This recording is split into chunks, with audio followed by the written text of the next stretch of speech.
안녕하세요. 저는 고부 갈등의 최고조를 찍고 있는 40대 여자입니다.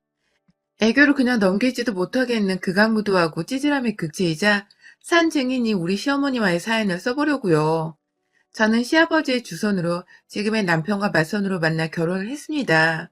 아버지와 건너 아시는 분의 친구분의 아들이 결혼할 색시를 찾고 있단 소리에 아버지가 저를 적극적으로 밀어붙인 것이었죠. 당시 저는 30대가 넘었었고 제 친구들은 다 결혼하고 첫 아이까지 낳았을 때였는지라 아버지가 상당히 위기의식을 느끼면서 이러다가 딸내미가 노처녀로 늙는 건 아닌가 하면서 저 하나 시집 보내겠다고 참 여기저기 뛰어다니셨는데요. 당시 7급 공무원에다가 시아버지도 공무원으로 부자가 공직을 먹고 있다는 소문이 엄청나게 와전이 되어서는 급기야 대대손손 재경부 행정부에 막대한 파워를 가진 집안이라는 소문이 부풀어져서는 아주 그냥 저희 아버지가 저를 완강히 밀어붙이셨던 것이었죠. 저도 남편과 남편의 집안에 대한 소문을 그렇게 들어버리고 맞선을 보러 나갔기 때문에 살짝 긴장을 많이 했습니다. 저야 뭐 당시 헤어진 전 남친한테서 상처를 너무 크게 받은 바람에 결혼에 대한 생각이 딱히 없는 상태에서 아무 남자나 만나보면 내 기분이라도 좀 풀어보자는 마음에 선자리를 나간다고 했었는데 아버지 말씀으로는 상대방 집안이 너무 좋은 곳이라며 잘하고 오라고 겁을 잔뜩 주신 바람에 가볍게 해보려 했던 선이 완전히 취업 막바지에 해보는 면접 인터뷰만큼이나 살떨리고 긴장되더라고요. 천만 다행이게도 남편은 제가 예상했던 딱딱하고 지루한 공무원의 모습과는 달리 참 센스가 돋는 사람이었습니다. 말도 잘 통했고 무엇보다 둘이서 첫 만남부터 개그 코드가 잘 맞은 덕분에 다음날 연달아 데이트도 순조롭게 하게 되었었고 저와는 달리 당장에 결혼하는 것에 서두름을 느꼈던 남편이 곧장 결혼을 해보자는 말을 꺼낸 바람에 저도 얼떨결에 반대하는 사람이 주변에 하나 없는 환경에서 좋다고 결혼을 해버렸어요. 저야 뭐 딱히 회사를 다니면서 제가 뭐 돈이 엄청나게 많은 것도 아니었고 대단히 잘난 부모를 둔 것도 아니어서 좋은 집안의 안정적인 직업을 가지고 있던 남편을 마다할 이유가 하나도 없었습니다. 저는 성격이 많이 솔직한 편이라서 남편한테도 직접 그런 말을 했었어요. 내가 듣기로는 당신 집안이 정치적으로 알아주는 집안이라는데 맞냐고 물었고 남편 또한 저에게 껄껄거리며 웃더니 끝내 부정은 하지 않고 우리 집이 너무 잘나면 부담스럽나? 하면서 대답을 회피한 채 제 질문이 맞다는 말을 해버린 바람에 저는 정말로 이 사람이 공직자 집안의 아들이구나 싶어 오 했었던 적도 있었습니다. 그 뒤에도 결혼하기 전까지 여러 차례 데이트를 하는 과정에서 우리 집은 고위 공직자 집안인데 혹은 미래의 우리 아이도 고위 공직자로 살았으면 좋겠다 라는 말을 정확하게 했었었고 그래서 저는 의심할 것 없이 그냥 믿어버렸죠.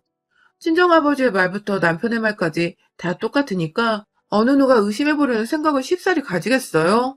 그리고 그 당시 제게는 제 기준에 가장 적합하고도 오히려 집안을 따져봤을 때는 더욱 좋은 조건의 사람이었고 그래서 결혼을 한 순간까지도 신부라면 누구나 가져보는 싱숭생숭한 감정을 가지긴 했었지만 동시에 내가 좋은 결정을 한 것이라며 자신감 있는 생각을 했어요. 그런데 그렇게 결혼하고 나서 보니 제가 듣고 또 남편을 통해서 직접 알았던 남편의 집안과 남편의 직장은 사뭇 달랐습니다. 결혼을 하고 보니 저희한테 시부모님이 집을 사주긴 했는데 그게 다 대출을 가득 끼고 산 은행의 집이었더라고요.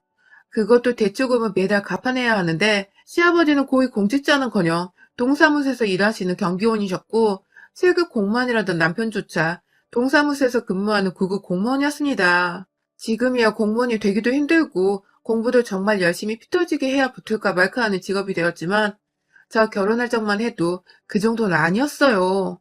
게다가 남편과 시아버지가 일하는 동사무소는 서울 한복판에 있는 것도 아니고 경기도 저 끝자락에 있는 동사무소여서 아무나 그냥 지원해서 인원이 모자른 대로 충원이 되는 그런 곳이었습니다.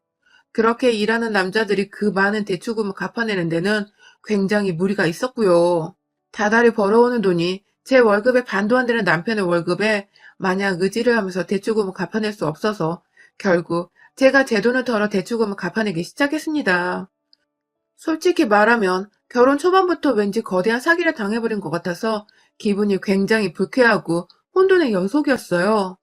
그럼에도 불구하고 제가 남편과 이혼하지 않은 것은 그 결혼을 하는데 어찌되었건 저도 남편이 좋다고 결혼을 저 스스로 결심을 했던 것이었으며 남편도 오해를 하게 한 거면 미안했다면서 대출금을 갚아주는데 도와주는 제게 무척이나 고마워했고 또 미안해하는 모습을 팍팍 티내면서 집안에서 거의 기가 죽어 살았기 때문에 제가 그새 정이라도 들어버렸던 것인지 이혼을 해버리지 못했습니다.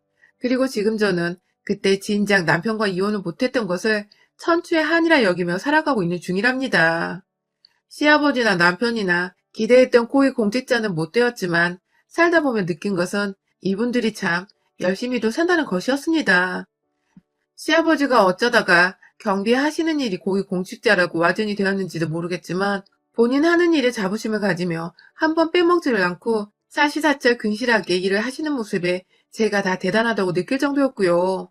그런 아버지의 모습을 보면서 좋은 자각을 받았었는지 남편도 자신의 일에 투정함을 부리지 않은 채 열심히 일하면서 차츰 좋은 가장이 되고자 더 노력을 했습니다. 덕분에 남편과 제가 같이 벌어서 모으는 돈으로 대출금도 차근차근 갚아나갔고 그 사이 딸 둘도 낳아서 보통의 평범한 가정을 무사히 만들어냈어요. 물론 살면서 어떻게 부부가 좋은 일들만 있고 좋은 것들만 나누면서 행복하게 잘 살겠냐마는 저희 부부는 최대한 서로의 화를 덮고자 하는 선에서 대화를 하는 법을 배워나갔고 지금까지도 큰 소리 한번 나누지 않은 채 최대한 갈등은 적게 대화는 더 많이 해보는 자세로 살았어요. 그 효과는 실로 대단했습니다. 저희 부부랑 친하게 지내는 주변 친구 부부들은 저희가 잘 지내면서 하는 그 모습을 배우고 싶다며 많이 부러워하기도 했습니다. 그럴 때면 저희도 자랑이라고 으쓱해 대기보다는 우리도 평범한 사람이 지나지 않는다면서 그냥 서로를 한 번 더 배려하고 노력하는 것뿐이라면서 보다 현실적인 말로 부부 상담을 해주고 또 그 상담을 통해서 우리 부부도 함께 치유를 받는 듯 했습니다. 나중에야 남편은 저한테 고백을 하더라고요. 제가 너무 마음에 드는데 혹여나 자기 아빠가 경비원이라고 자기가 겨우 구급 공무원이라고 떠나버리면 어쩌나 싶어서 사실대로 말을 할 수가 없었다고 해요. 그것에 대해선 최근까지도 저에게 민망하고 또 미안했었고요. 아무튼 처음에 좀 삐그덕거리긴 했지만 그래도 잘 살아가고 있었고 앞으로도 잘 살아갈 자신이 있었는데 이런 저의 마음에 불현듯 위기감을 안겨주는 인물이 바로 저희 시어머니셨습니다. 시어머니의 눈에는 저희 부부가 잘 지내는 모습이 그리 좋아 보이지 않았나 봅니다. 대출금도 척척 갚아내고 아들이랑 집에서 잘 먹고 잘 살고 딸들까지 낳아버리니 그 모습이 퍽 질투가 나셨나 보더라고요. 아들 부부가 잘 사는 모습을 보면 마음이 흐뭇하시고 기쁘실 법도 할 텐데 저희 시어머니는 전혀 그렇지 않으셨어요. 처음 제가 대출금을 제 월급으로 갚아가겠다고 말씀을 드렸을 때부터 저한테 우리 아들 기죽이라 시집 왔니? 라고 말씀을 하시던 분이셨습니다. 저는 남편이 대출금을 당장 갚을 만큼의 여유 있는 돈을 벌지 못하고 있고 그 때문에 둘이서 죽어라 벌어 한참 갚아나가야 하는 돈이기에 더 벌고 있는 제가 도와주겠다고 나선 건데 시어머니 눈에는 제가 더 돈이 많으니 그까짓 거 내 월급으로 낼게 하며 제가 자기 아들 기를 죽인 듯한 모습으로 보였나 보더군요. 문제는 저는 이렇게 갚아야 하는 빚이 많은 줄도 모르고 시집을 온 어찌 보면 졸지에 집 산다고 빚을 지고 결혼을 해서 저한테 면목없고 염치 없어 하는 남편과 시아버지 앞에서 시어머니는 아주 당연하고 별것 아니라는 듯이 제가 그럴 가치가 있는 애야? 왜 당연한 걸로 미안해? 하며 여러 번 무안을 주기도 하셨습니다. 제가 아무리 솔직한 성격이라고는 하지만 남편한테는 마구마구 따져봐도 시어머니한테는 정말 못 그러겠더라고요. 시어머니가 제 옆에서 저 싫다는 쓴소리와 한숨을 푹 쉬면서 얼굴 표정 하나라도 찡그리기 시작하면 막 눈치가 보이고 내가 뭘 또 잘못하진 않았을까 싶어서 가슴 졸이게 되는데 참 저도 제가 왜 이러는지 모르겠더라고요. 그만큼 시어머니 인상이 정말 무서운 것도 있었고 제가 뭐라 말대꾸라도 하려는 듯 입이 삐쭉 튀어나와 있으면 넌 뭐 할 말이 있니? 네가? 하며 가소롭다는 듯 물어보셔서 제가 그냥 하고자 하는 말도 꾹 삼켜버렸죠. 손녀들은 예쁘신지 애들한테 뭐라고 그러신 적은 단 한 번도 없었지만 애를 둘이나 낳았는데도 네 마누라가 여자로 보이냐면서 남자는 그렇게 살지 않아도 된다는 뭔 개소리를 하면서 남편이 바람을 피워도 이해를 할 수 있다는 식으로 말을 꺼내셨다가 저희 둘째가 할머니 왜 말을 그렇게 해요? 하고 앙칼지게 할머니를 쳐다보며 대화가 끝났어요. 물론 저희 남편도 무슨 말을 그런 식으로 애들 앞에서 하냐면서 기분 나쁜 티를 냈고, 저는 그 자리에서 그냥 평소대로 아무 소리나 짓거리란 듯이 상관없다는 듯 무관심으로 일관했습니다. 애초에 며느리에게 시샘을 할 수밖에 없는데 경계를 하셨던 시어머니는 제가 마흔이 다 넘어서도 그 짓을 변함없이 해대셨습니다. 저 마흔 되던 그 해에는 남편 생일날 시부모까지 다 집에 모셔서 다 같이 그냥 소복하게 밥을 먹었었는데요. 제가 마흔이 되었다는 거 저희 딸한테서 듣고는 입을 쩍 벌리시더니 급기야 "그거밖에 안 됐어?" 라고 하시더라고요. 네, 제가 그것보다는 훨 더 나이가 들어 보이는데 겨우 마흔이냐고 절 비꼬는 소리였어요. 뭐 그렇게 간단하게 기분을 잡치게 하는 말은 제가 한두 번 듣는 게 아니었던지라 얼마든지 참을 수 있었습니다. 하지만 옆에서 남편이 겨우 마흔인데 엄마는 그 나이 먹고도 그런 말을 기분 나쁘게 해? 라며 무안을 주자 시어머니는 네 마누라 편들다가 언젠가 네 마누라한테 발등 제대로 찍힐 거라면서 억지를 부리셨어요. 제가 조만간 바람이라도 피운다거나 짐 싸서 아이들까지 데리고 이민을 가버리기라도 한다는 듯이 제가 들어도 황당한 말씀을 하신 바람에 제가 참 남편 생일날 결국 눈물을 글썽이다 그 자리에서 더는 못 앉아 있겠다면서 혼자 소주라도 마시려고 딸내미들이랑 집 나가서 집 앞 편의점에서 몇 시간 앉아 있었답니다. 다행히 그 사이 남편이 시부모님을 집으로 보내버렸고 저는 적당히 화장실이 가고 싶었던데 집으로 돌아올 수 있었지만 뭐가 되었든 참 서럽게 마찬가지였습니다. 정말 정 한번 붙이기 힘든 상대였고 이 집안이 시아버지가 교회를 다녀서 제사가 없는 것이 정말 천만다행이라는 생각이 뿜뿜하곤 했었죠. 그럼에도 시부모님께서는 남편이 유일한 자식이었고 집도 가까이 있다 보니까 저희가 시부모님을 모셔오거나 저희가 시댁에 가서 밥 한 끼 정도는 먹는 일이 좀 잦았어요. 코로나 터지고 나서도 딱히 저희는 서울에 살던 게 아니었기 때문에 그리고 코로나가 막 터지는 그런 동네도 아니었기 때문에 비교적 마스크만 쓴 채 전과 다름없는 일상을 유지해갔고 그렇게 저희 가족들이 시댁도 자주 들락날락 했었는데요. 가족들끼리 앉아있다 보면 아이들이 애교를 부리거나 웃게 만들어줄 때가 참 많잖아요. 그런데 우리 시어머님은 그 모습이 또 그렇게 보기 싫으셨나 보더라고요. 한 번은 저희가 앞에서 최신 노래를 막 불러대는 딸아이 동영상을 찍으며 시끌벅적 웃고 있었는데 뒤에서 나타난 시어머니께서 니들은 그 나이에도 같이 웃니? 하면서 별 희한한 부부를 본다는 듯이 쳐다보더라고요. 급기야 제 남편 옆으로 가 앉더니 네가 참 점잖은 애였는데 하면서 딱하다는 듯 쳐다보는데 그 모습은 마치 제가 남편을 다 버려놨다는 식으로 들리더군요. 아니나 다를까 시어머니는 곧장 저를 쳐다보더니 네가 참 말도 많고 탈도 많아 애가 이렇게 변한 건가 보다 하면서 찌쩍거리셨습니다. 남편이나 저나 누구라 할 것 없이 기분이 또 더러워졌는데 도저히 제 입에서 뭐라 말이 나오지 않았어요. 애들도 있고 시아버지도 있고 아 여기서 나 하나 미친년 되면 다 괜찮아지는 일일 텐데 그 미친년이 돼보자는 용기가 선뜻 행동으로 옮겨지지를 않더라고요. 그러다가 지난 주말에 또 비슷한 일을 당하게 되었습니다. 사실 저희 가족이 웃고 있을 때마다 옆에 와서 시어머니는 꼭 그만 웃으라는 듯이 말을 툭 끊고는 저희 남편의 관심을 사보겠다며 뜬금없이 손톱깎이를 들고 오셔서는 눈이 침침해서 잘 안 보이니 잘라달라고 하신 적이 많았어요. 한 번이 아니라 정말 여러 번 그랬고 그러다가 남편의 시선이 다시금 저희에게 오려고 하면 기다렸다는 듯이 팔톱도 잘라줘라 하면서 남편을 도로 붙잡기도 하셨었죠. 그 짓을 지난 주말에 시댁에서 다시금 해버리셨답니다. 밥 먹으러 오라고 연락이 와서 얼떨결에 집에서 좀 쉬고 있다가 점심을 먹으러 시댁에 갔어요. 점심을 다 먹고 거실에 모여서 온 가족이 TV를 보는 때 시아버지는 배가 불러 잠이 솔솔 온다며 방 안으로 들어가 잠깐 눈 좀 붙이겠다고 하셨고 시어머니랑 같이 안방에 계시다가 밖으로 나오고 계셨는데 저희가 TV를 보다가 웃긴 장면이 나와서 빵긋했다가 딸내미가 그걸 흉내낸다고 웃는 바람에 저희 부부가 덩달아 빵 터져버렸었어요. 보통의 어른들이라면 이런 아이들과 부부의 웃음소리를 마냥 듣기 싫다고는 안 하잖아요. 그런데 저희 시어머니는 그게 또 굉장히 귀에 거슬렸는지 아이고 귀 따갑다 귀 따가워 별나다 별나 하면서 쭈쩍거리며 제 신경을 잔뜩 곤두세우더라고요. 처음엔 시아버지가 주무시러 들어가셨으니 저희가 조용해야 한다는 뜻인 줄 알고서 금세 제가 아이들을 진정시키며 조용히 TV를 보려고 했는데요.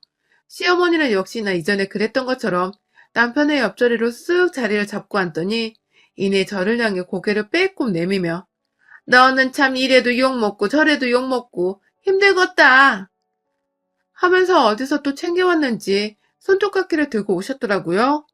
남편을 붙잡고는 그 자리에서 뜬금없이 지난주에 뭘 했는지, 뭘 먹었는지에 대해서 물어보며 급기야 남편의 몸을 완전히 자신에게 돌려서는 딱 자신만 바라보도록 만들었고, 손톱을 잘라달라며 남편에게 손톱깎이를 건넨 바람에 남편은 급기야 TV 보고 있는데요? 라고 난처해했다가 시어머니의 찡그러진 표정에 아, 네, 깎아드릴게요. 하면서 그걸 손에 쥐었죠. 그런데요, 시어머니가 그렇게 남편을 돌려세우고는 한다는 말씀이 넌 네 와이프랑 안 지겹니? 맨날 그렇게 붙어서는 라면서 애들 다 있는 앞에서 부부 사이가 안 지겹냐 소리를 하시더니 급기야 저를 또 쓱 쳐다보시더니 곱게 늙을 줄 알았는데 저렇게 늙을 줄 알았음. 내가 맞선 안 보게 하는 건데 하면서 이번에는 꽤나 센 뻘소리를 해대면서 저를 확 빈정상하게 하더라고요. 아니 너무 평소에도 일관되게 재수가 없었던 분이신지라 제가 그러려니 할 수 있을 법도 한데 애들 앞에서 저런 소리를 대놓고 하시는 건 참는 저도 인정하는 꼴이었는지라 그냥 넘길 수가 없었어요. 그때 남편이 또 그런 소리를 하냐며 손톱을 그만 깎자고 하자 시어머니는 발톱도 깎아야 한다면서 남편을 붙잡았습니다. 그리고 전 그걸 그냥 두기가 싫었습니다. 보다 강력한 방법을 써보기로 했어요. 남편에게서 손에 들고 있던 손톱깎이를 제가 받아냈어요. 제 손으로 시어머니 발톱 한번 깎아드리지 못했다면서 제가 직접 깎아주겠다며 시어머니 발목을 비틀어 잡아서는 아빠 다리를 하고 앉은 제 앞에 갖다 댔고 이내 당황하며 안 잘라도 된다고 다음에 자를 거라고 발을 빼려 하는 시어머니의 다리 위로 급기야 제 다리를 얹어서 완전히 움직이지도 못하게 고정을 시켜버렸습니다. 그리고는 이내 어머님 자릅니다 하고 엄지발톱에 손톱깎이를 들이밀고 싹둑 잘라내는데 하하 시어머니가 야 이년아 하며 괴성을 질러버리셨습니다. 그렇습니다. 제가 시어머니의 발톱에 새겨져 있는 하얀 그 선보다도 더 깊숙이 미세한 길이었지만 살점에 가까워 잘리면 물만 닿아도 따끔거리고 아파 죽겠을 그 길이까지 아주 그냥 시원하게 싹둑 잘라버린 것입니다. 시어머니는 피도 안 나지만 뭔가 스멀스멀 붉은 피가 발톱 발에 아래까지 퍼져버린 그 발톱을 쥐어 만지면서 아파 죽겠다고 난리를 떠셨고요. 저는 저대로 어머 어머님 죄송해요 하면서 얼굴에 미소 가득 담은 채로 사과를 하는 바람에 시어머니는 그게 또 혈압 올라 죽겠다며 너 웃어? 웃어? 하면서 화는 내는데 일어서진 못하더라고요. 저는 끝까지 마저 잘 잘라보겠다고 제 다리에 힘을 더 준 채로 시어머니 다리를 고정시킨 채 손톱깎이를 인해 반대쪽 엄지발가락 앞에다가 바짝 대버리니 시어머니는 계속해서 제 다리를 떼어내겠다고 한참을 다리를 치기도 하고 자기 몸을 흔들어대더니 이내 아주 정말 벼락을 맞은 사람 마냥 완전히 아무 행동도 못하게 정지를 시켜버린 후 제가 혹여나 또 다른 엄지발톱에 피를 내버리는 건 아닌지 혹은 따갑고 아파 죽겠을 만큼 바짝 발톱을 잘라내지는 않을지 걱정이 되셨는지 두 눈을 아주 꼭 감으시고는 손에 주먹까지 쥐시고 부들부들 떨었습니다. 누가 보면 제가 어른은 고문이라도 하는 줄 알겠더라고요.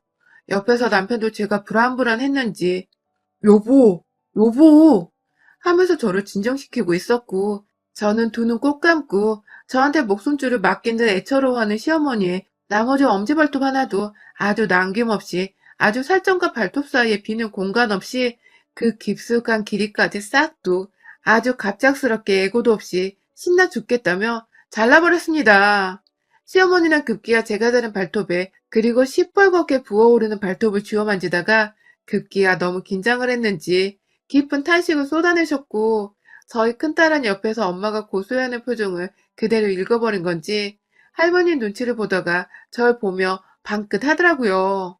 저는 그렇게 시어머니의 엄지발톱 두 개를 아주 건드리기만 해도 짜증이 솟구칠 만한 정도로 만들어버린 후에야 제 할 일을 다 했다는 듯이 어머님 이러시니까 발톱을 못 깎겠어요.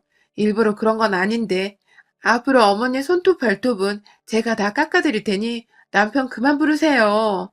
하면서 아예 집안에 있던 손톱깎이 통까지 챙겼습니다. 그 사이 발톱에서는 슬슬 시뻘건 피 같은 것이 올라오는 게 보이기 시작했고, 저는 그걸 제 두 눈으로 확인한 후에야 딸내미들이랑 집으로 왔습니다. 네, 저 없는 사이에 발톱은 자르지 말라는 저의 깊은 뜻이었던 것이죠. 시어머니는 며느리 손에 발톱에 아작날 뻔한 사실이 공포스러우셨는지 나가는 저를 그냥 쳐다도 못 보고 발톱만 만지작거리며 넋이 나가 계셨고, 남편은 시어머니 상태를 확인하고 나서야 집 가고 있는 저희 가족을 따라 나서며 아찔했다. 다음엔 그러지 마. 하면서 씁쓸하다는 듯이 한숨을 쉬었습니다.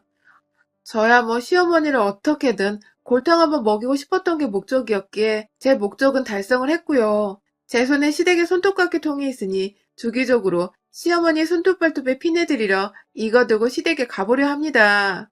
시어머니 전용 네일샵이라도 만들어드려서 고통의 연속은 맛보게 해드리겠습니다. 여러분의 생각은 댓글로 남겨주세요. 오늘도 시청해주셔서 정말 감사합니다.